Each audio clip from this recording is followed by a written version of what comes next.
Howdy folks, Doc here with Last Best Tool, and today we're going to continue the toolbox tour. I'm in the Snap-on lower cab, third drawer down, and primarily what's in here are specialty tools, larger tools, and then a lot of the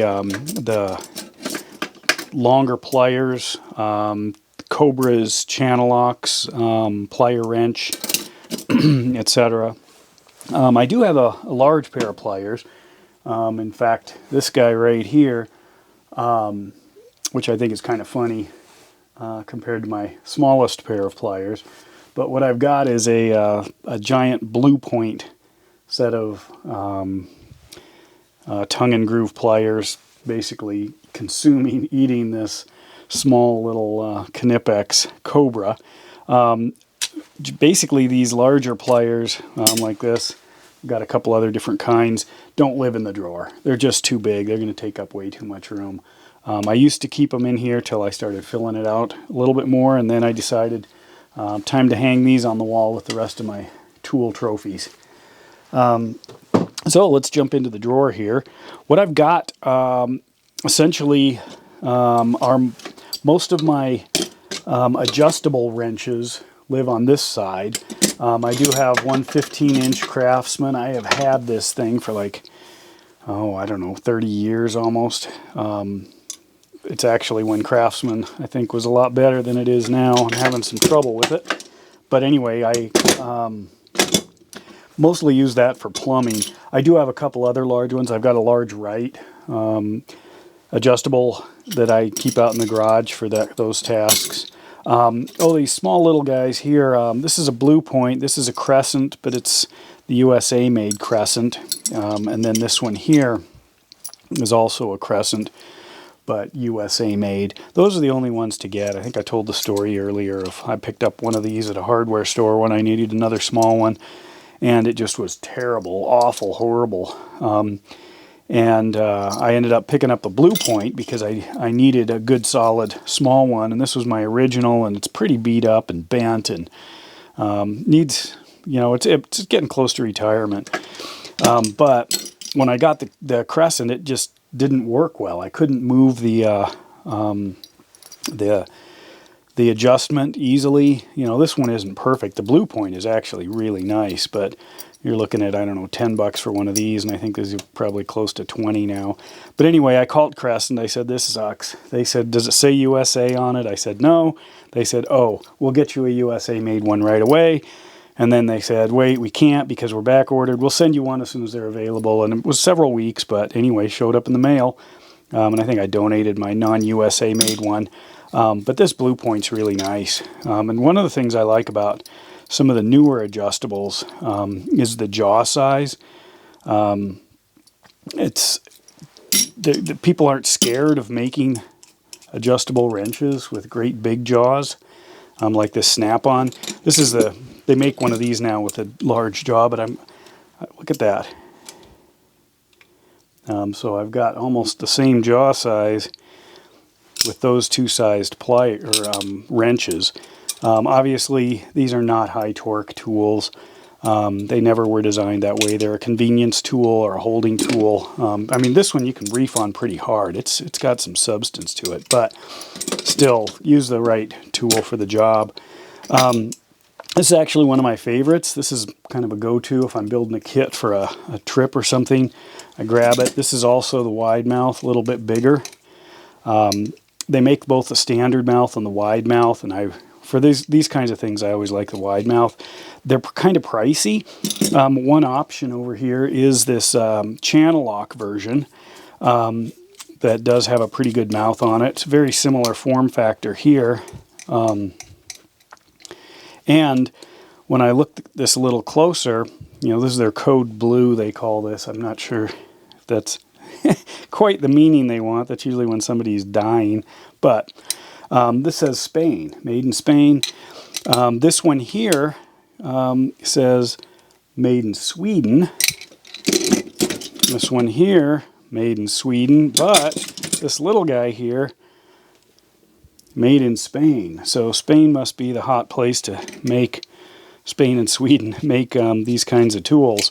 I don't have any real trouble with that. Swedish tools, I love a lot of Swedish tools. Their knives and hatchets and things are stellar. But the Spaniards seem to have turned out a pretty good wrench. So next, here's my small rigid, little baby rigid pipe wrench. These can come in kind of handy, you know, because of the articulating action can sometimes allow you to really grab things, and you don't have to be pleasant with these or nice. You can reef on them pretty hard. And frankly, I think this is the only one I own anymore that's not aluminum now. My others, I've transitioned away from the iron steel ones and gotten aluminum because they're just so much lighter, especially the big ones, you know, get out to 24 inch or something. I'll go across the bottom. I have lots of the Knipex. I absolutely love the Cobras.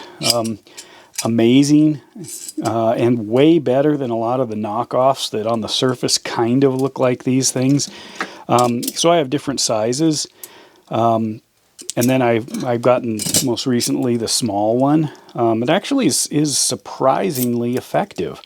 This is actually a piece of the heat shrink for wires. I've kind of experimented putting it on different things and shrinking it to see if I can mark tools or maybe even fabricate handles if I need to out of pieces of shrink wrap. But anyway, as far as a small one goes, this is absolutely ideal. It's really cool just what you can do.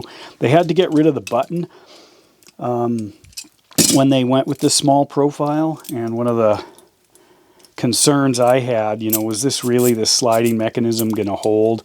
And literally, you can reef on this till you're bending the handles, and it seems to hold just fine. Nice narrow profile here. I mean, this is a cool grabbing tool. I actually have a snap-on, one of their kind of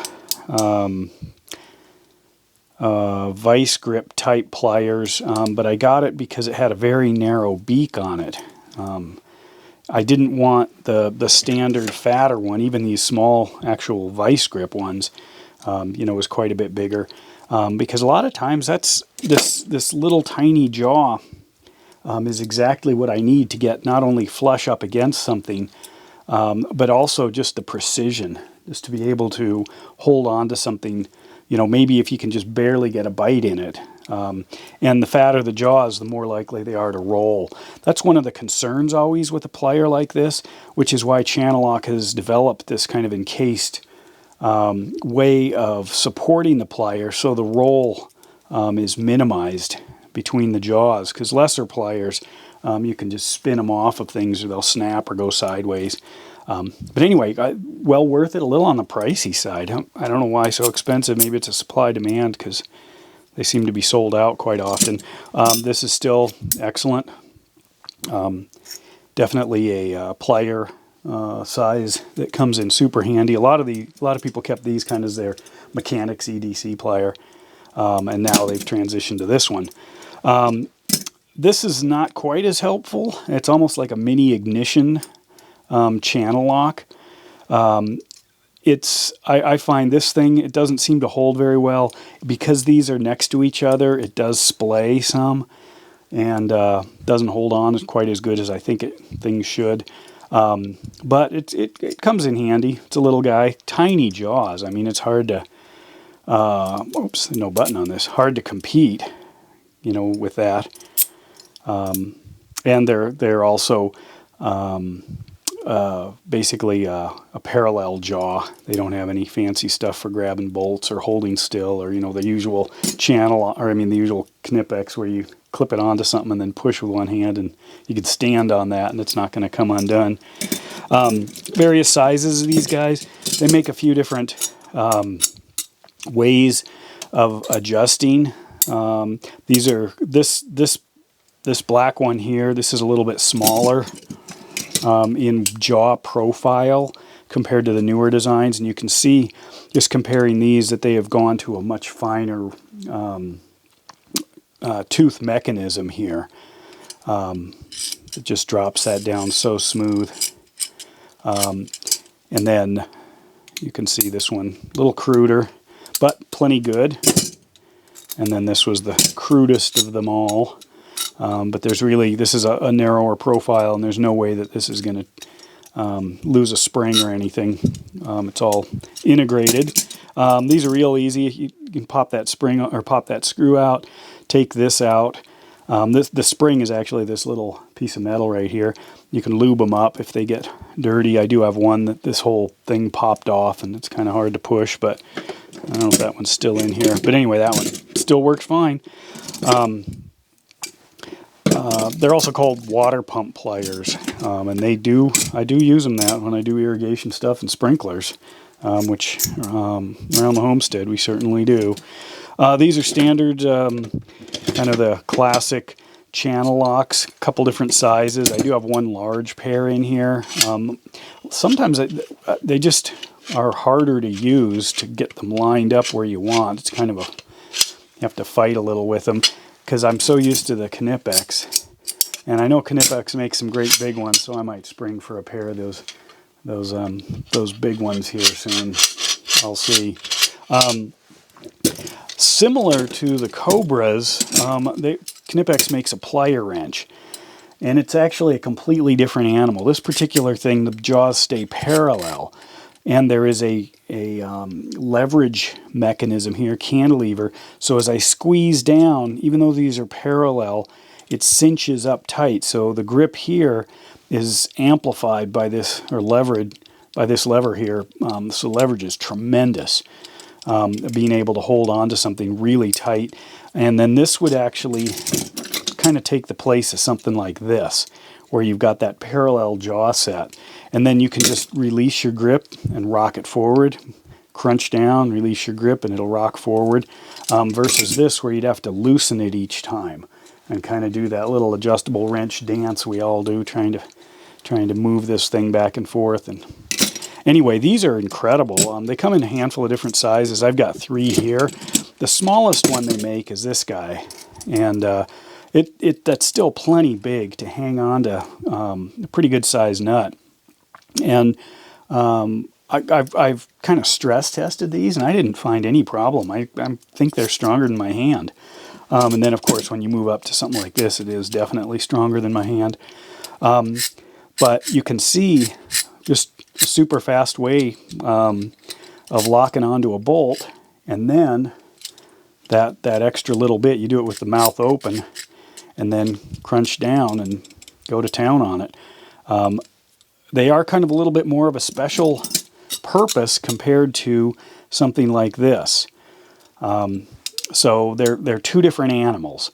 And if I only had to have one, I'd probably get these because you can do an awful lot of stuff with the standard Cobras. But once I decided to give these a shot, I fell in love with them and picked up a couple of them. And if I know what I'm getting into, I will grab this because it's the right tool for the job. A few more wire cutters in here. This one I used when I was working on the Toyota. I'm not as thrilled with it. It's supposed to hold the wire there, but you can see I've got my finger in there, and it's not necessarily doing a whole lot. But it's, for some wire, the automation of it is much faster. But I understand why these don't cost all that much. I mean, it's like 29 bucks or something versus like 35 for just a standard, their kind of beefy combo wire stripper mini lineman. Got a pair of couple of only, I think 2 Irwin tools I own anymore. I thought these would be a good idea. Instead of, just tilting the jaw, you tilt the entire mechanism. But what I found is the way these sit in the hand, again, it's that asymmetry. They tend to want to fly out of my hand, or I'm choking way up here. So this handle actually isn't working. And the simple reason is this handle is symmetrical. First of all, my hand is way not symmetrical.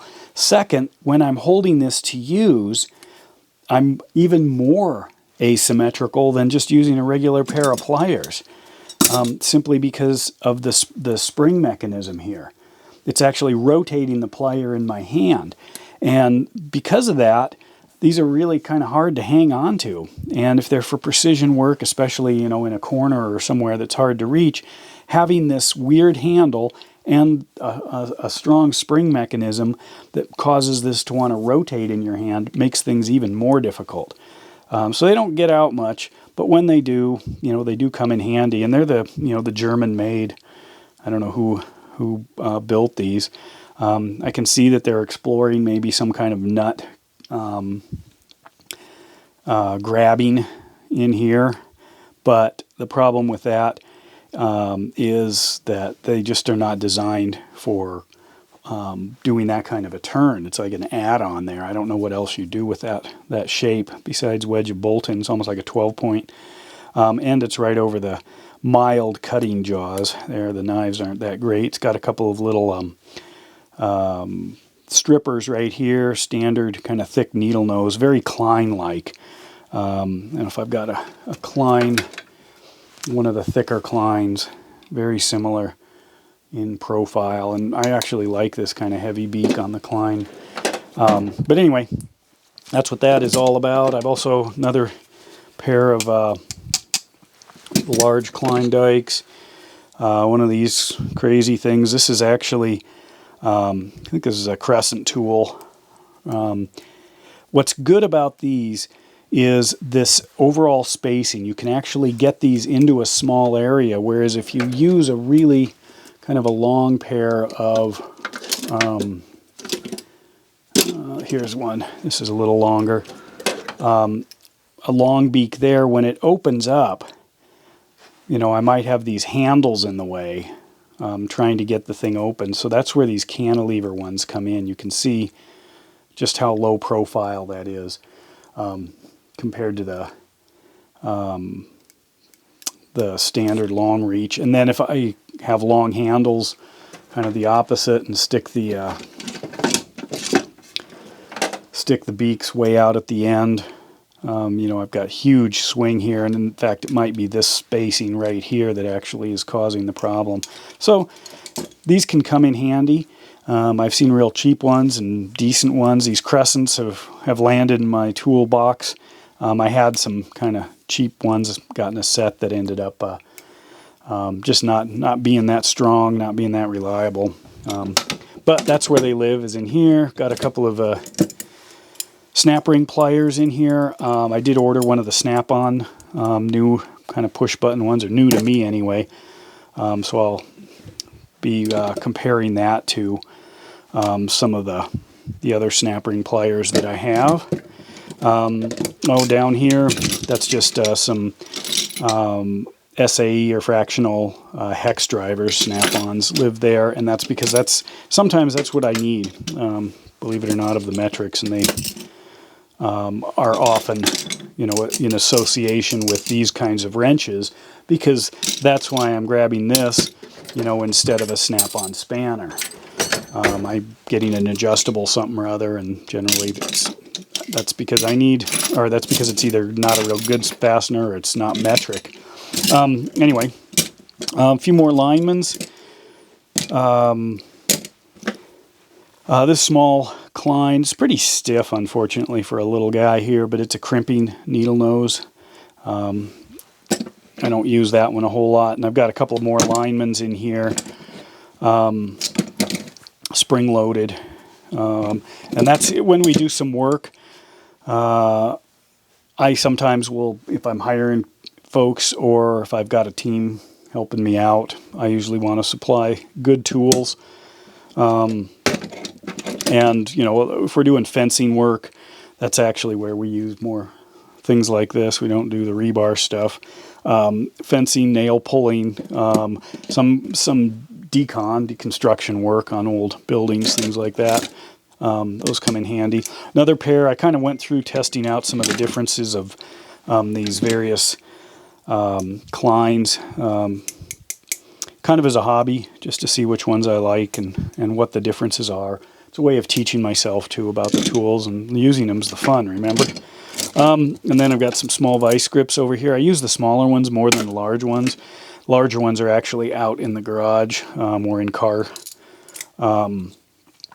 kits. And then this is an old Craftsman. I've got this like 40 years ago, 30 some years ago, in a set. I noticed the initial Craftsmans I got had basically straight jaws, and they didn't really hang on near as well. I realized if you buy the set, you get actually sometimes different tools than if you buy the tool off the shelf, and it's little things like that. But this one actually does come in handy for grabbing things, holding things. You can drop it in a vise, you know, tie flies with it if I wanted. And then the one snap-on. The rest of these snap-ons, I haven't had a problem with this thing, but I've heard they're horrible. It's like the tool not to get from Snap-on. Little hobby plier here. This one actually I've had forever, and it actually kind of taught me what I wanted, you know, with a parallel jaw, but it's not really designed for heavy work. But when I finally decided I wanted some of these, it wasn't totally out of the blue. A couple more Linemans in here. Here's the big old standard Klein. I love this thing, just how loose that is. Anyway, and then a cutter. This is actually more in the arborist frame. It's one of these titanium coated blades on this Fisker, but I use it for cutting tubing. Different materials might nip off corners. It's got basically a big rubber thing here and a hefty blade that actually has a ratcheting mechanism, so I can ratchet down and close it really tight if I need to. And I figured, oh, a can opener. Well, duh, of course, you've got to have a can opener when you're using a tool like this. But anyway, I end up keeping this one inside because my other stuff gets pretty rusty. You know, sometimes I leave it in the garden or, you know, out. And this one I hang on to inside here. But that's more what it's for, is kind of the domestic type stuff. But anyway, another little couple of snap ring pliers. But that's this drawer. And overall, it's not a junk drawer. It's more of a adjustable spanner drawer, or a drawer that has the duplicates for when I need to work with other people. Anyway, that's this one. Next one is the coveted socket, metric socket drawer, huh? And ratchets. I'm excited about heading down below to that one. Anyway, hope this was enjoyable. Doc out.